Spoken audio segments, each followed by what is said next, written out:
Hi friends, मैं Surendra, assistant professor in English, आप सभी का हार्दिक स्वागत करता हूं। आज के इस वीडियो लेक्चर में हम इंग्लिश ग्रामर के बहुत ही important topic sentence and its type, वाक्य और इसके प्रकार विषय पर विस्तृत से जानकारी प्राप्त करेंगे। पिछले वीडियो में हमने इंग्लिश ग्रामर के बेसिक 5 लेवल्स की बात की, जिसमें हमने morpheme, phrase, clause, sentence, word, इन 5 लेवल्स के बारे में एक सामान्य जानकारी प्राप्त की। आज के इस वीडियो में हम सेंटेंस और इसके प्रकार के बारे में जानेंगे।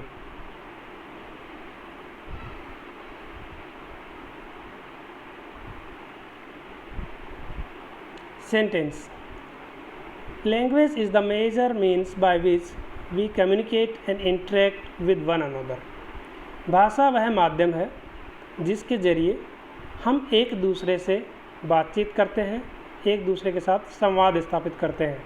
When we speak और राइट वी यूज़ वर्ड्स। जब हम बोलते हैं या लिखते हैं तो हम शब्दों का प्रयोग करते हैं। These words are generally used in groups। और ये हमारे द्वारा प्रयोग किए जाने वाले शब्द आमतौर पे समूह में प्रयुक्त होते हैं। तो जो समूह में प्रयुक्त होने वाले वर्ड जब मीनिंगफुल हो जाते हैं, इनकी कोई एक मीनिंग होती है, तो इसी को हम सेंटेंस बोलते हैं। यहाँ पे मैंने जो बेसिक बात यहाँ पे बताई कि हम बात करने के लिए जिस भाषा का प्रयोग करते हैं, वहाँ पे मैंने एक फ्रेज यूज़ किया, वन अनोदर। वन अनोदर का मतलब होता है एक दूसरे से। अब मित्रों, आपने ईच अदर वर्ड भी सुना होगा, उसका मतलब एक दूसरे से, वन अनोदर मतलब एक दूसरे से। तो यहाँ पे ये बेसिक जानकारी है, मैं आपको देना चाहता हूँ कि हम एक दूसरे ये शब्दों को प्रयोग करें तो कभी कंफ्यूज ना हो। ईच अदर जो फ्रेज है उसको यूज जब भी हम करते हैं तो हम आमतौर पे दो ही लोगों के बीच की बात करते हैं, दो लोगों में के बारे में हम बात करते हैं, दो लोग एक दूसरे के बारे में बात करते हैं, तो ईच अदर का प्रयोग होता है। और जब हम दो से अधिक लोगों के संदर्भ में बात करते हैं तो वन अनोदर के को यूज करते हैं। तो यहाँ पे वन अनोदर जो वर्ड यूज़ किया गया है, तो इसको आप समझ लें और ईच अदर के साथ में इसको लेकर के कंफ्यूज ना हो।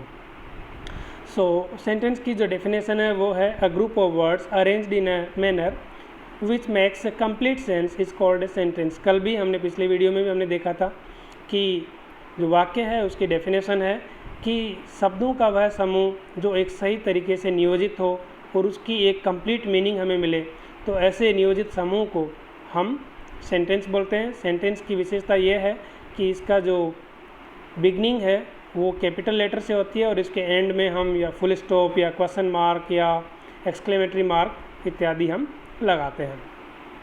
Based on meaning and sense the sentence can be classified as declarative और assertive, imperative, interrogative and exclamatory. मित्रों, मैं आपको बताना चाहता हूँ कि मीनिंग और सेंस के संदर्भ में वाक्य को 4 प्रकार से डिवाइड किया गया है। वाक्य को अगर हम कंस्ट्रक्शन के हिसाब से देखते हैं तो 3 तरह से डिवाइड किया गया है, सिंपल, कंपाउंड और complex.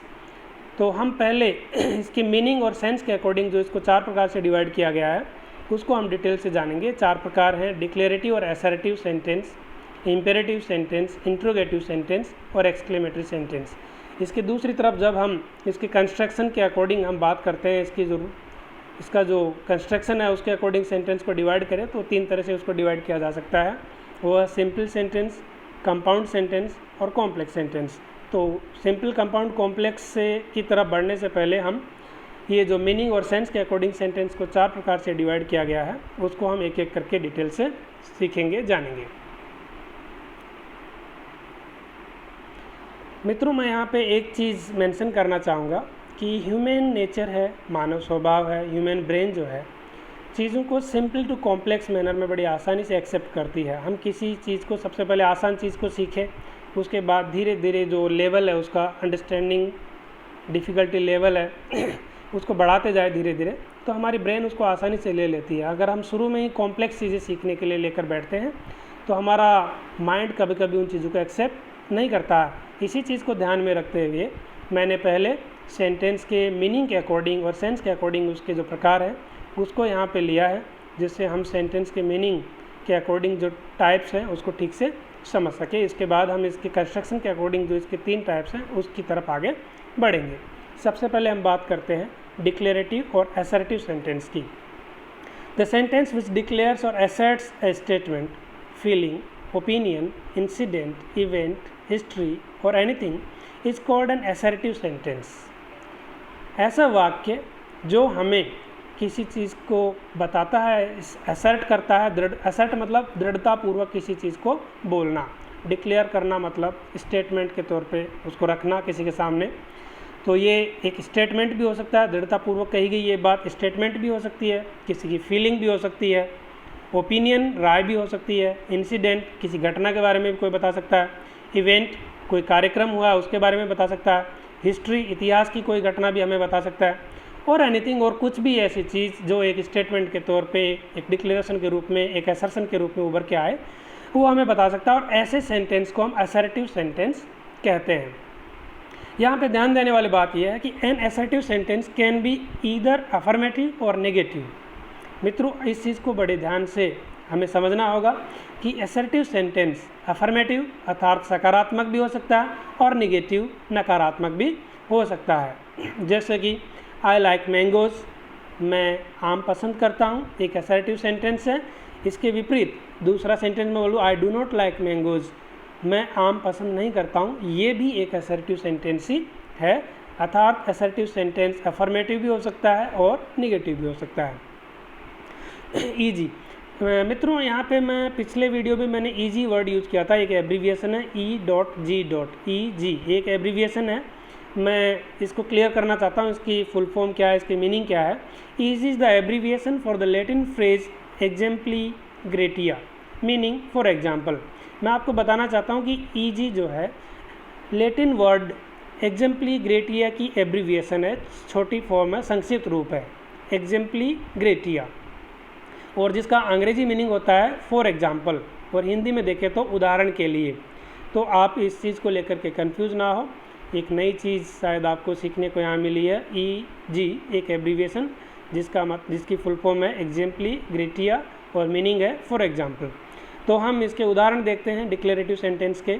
Virat is a good cricket player, Virat एक अच्छा क्रिकेट का खिलाड़ी है, ये एक स्टेटमेंट है।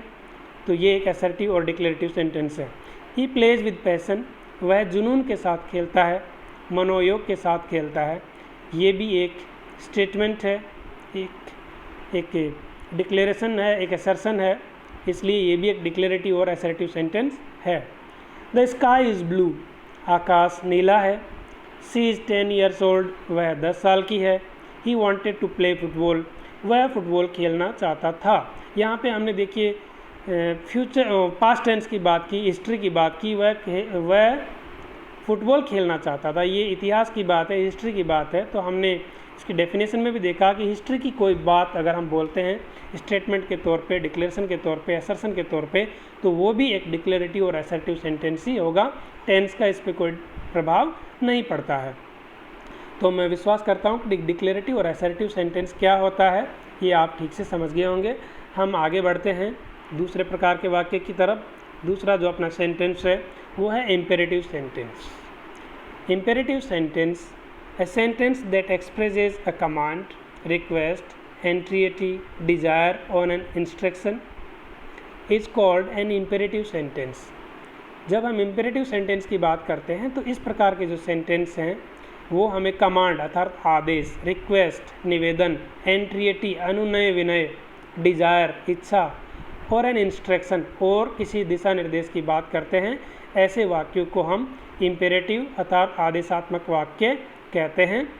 इसके उदाहरण अगर हम देखें तो हम पाएंगे मे गॉड ब्लेस यू, हम भगवान से प्रार्थना कर रहे हैं कि वो आपको लंबी उम्र दे, आपको आशीर्वाद दे। तो ये एक डिजायर है, एक विश है, तो ये एक इम्पेरेटिव सेंटेंस हुआ। अगला सेंटेंस है, अगला एग्जाम्पल है take 2 tablets 3 times a day after meals, खाना खाने के बाद दिन में 3 बार 2 टेबलेट ले। ये एक इंस्ट्रक्शन है, ये एक निर्देश है जो अक्सर हमें डॉक्टर से मिलती है। डॉक्टर हमें इस तरह के इंस्ट्रक्शंस देते हैं। तो ये भी एक इम्पेरेटिव सेंटेंस है। Please bring me a glass of water, मेरे लिए कृपया 1 गिलास पानी लेकर आएँ। ये एक रिक्वेस्ट है, तो ये भी एक इम्पेरेटिव सेंटेंस होगा। Complete the task and report the manager, अपना काम पूरा करें और मैनेजर को रिपोर्ट करें। ये एक कमांड है, एक आदेश है। Get out of my site, मेरी नज़रों से दूर हो जाओ, ये भी एक कमांड है, एक ऑर्डर है। Note in the imperative sentence the subject you is understood.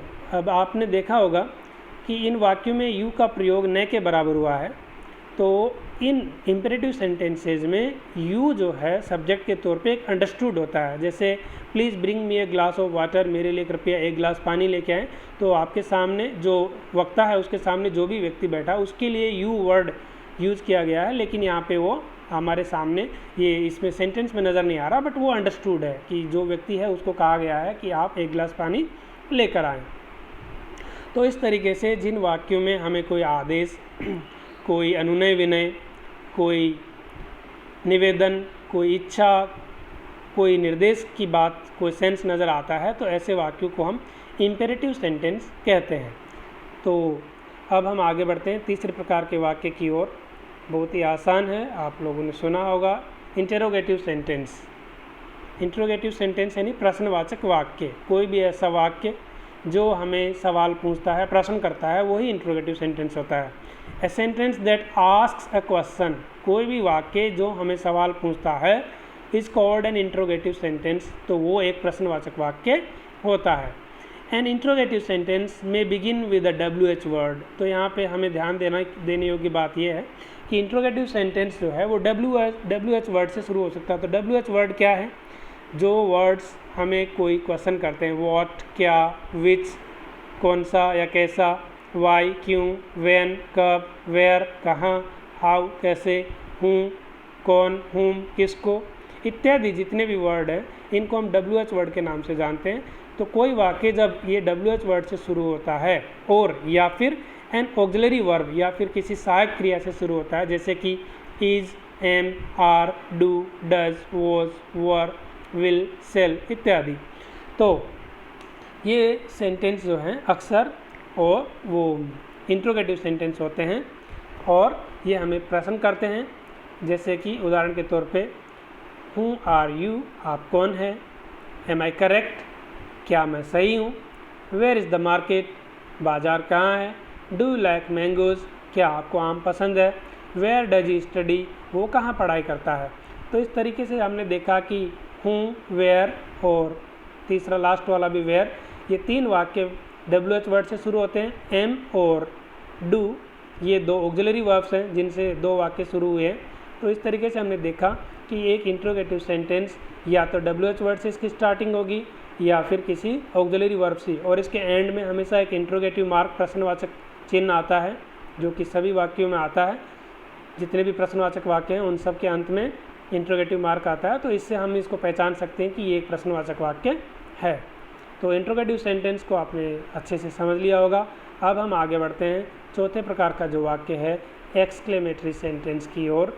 Exclamatory sentence मतलब विस्मय बोधक वाक्य। A sentence that expresses sudden feelings और emotion is called exclamatory sentence.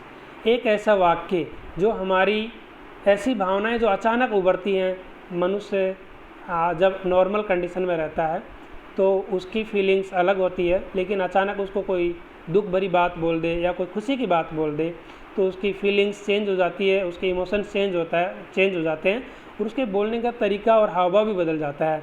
और ऐसी कंडीशन में जब वो व्यक्ति बोलता है तो जो वाक्य उसके ज़बान से निकलता है वो एक एक्सक्लेमेटरी वाक्य, विस्मय बोधक वाक्य होता है। Exclamatory sentences are always followed by the mark of interjection. Exclamatory sentence के अंत में एक इंटरजेक्शन विस्मय बोधक चिन्ह लगता है जो कि यहाँ पे ब्रैकेट में दिया गया है। ये चिन्ह हमेशा इसके अंत में रहता है। अब हम इसके कुछ उदाहरण देखते हैं। व्हाट अ मेलोडियस वॉइस, कितनी खूबसूरत आवाज़। किसी के हम मधुर संगीत सुनते हैं, किसी की मधुर आवाज़ सुनते हैं तो अचानक हमारे मुंह से सहसा ही निकल जाता है व्हाट अ मेलोडियस वॉइस, तो ये एक एक्सक्लेमेटरी सेंटेंस है। अलास शी इज़ गॉन, अरे बड़े दुख की बात है। अलास जो वर्ड है वो दुख को प्रकट करता है। अरे बड़ी दुख की बात है, वो चली गई। आह व्हाट अ ट्रेजेडी, आह अरे बड़े दुख की बात है। व्हाट अ ट्रेजेडी, कितनी बड़ी त्रासदी होगी, कितनी बड़ी दुखद घटना हो गई। Hurrah we won the match, यहाँ पे हम खुशी व्यक्त कर रहे हैं जिसमें अरे वाह हम मैच जीत गए। तो यहाँ पे हमने देखा कि व्यक्ति अपनी सडन फीलिंग्स को, सडन इमोशंस को बयां करता है। और जब इस तरह व्यक्ति अपने इमोशंस को एक्सप्रेस करता है तो इस प्रकार के वाक्य को हम एक्सक्लेमेटरी सेंटेंस कहते हैं। तो आज के इस वीडियो लेक्चर में आपने देखा कि हमने चार प्रकार के वाक्य हमने देखे, डिक्लेरेटिव, इम्पेरेटिव, इंट्रोगेटिव और एक्सक्लेमेटरी। तो मुझे पूरी आशा है कि आप ये चारों प्रकार के वाक्यों को ठीक से समझ गए होंगे। अगले वीडियो में हम सेंटेंस के कंस्ट्रक्शन के अकॉर्डिंग जो इसके 3 प्रकार हैं, सिंपल, कंपाउंड और कॉम्प्लेक्स, उसके बारे में डिटेल से जानकारी प्राप्त करेंगे। आपने अपना कीमती समय देकर हमारे वीडियो को देखा, अपना नॉलेज बढ़ाया, उसके लिए बहुत बहुत धन्यवाद। अगर आप सिंप्लीफाइड मैनर में एक आसान तरीके से इंग्लिश सीखना चाहते हैं तो चैनल सब्सक्राइब करें और घर बैठे इंग्लिश ग्रामर, इंग्लिश लिटरेचर सीखें। आप सभी का बहुत बहुत धन्यवाद। Thank you. Have a good day.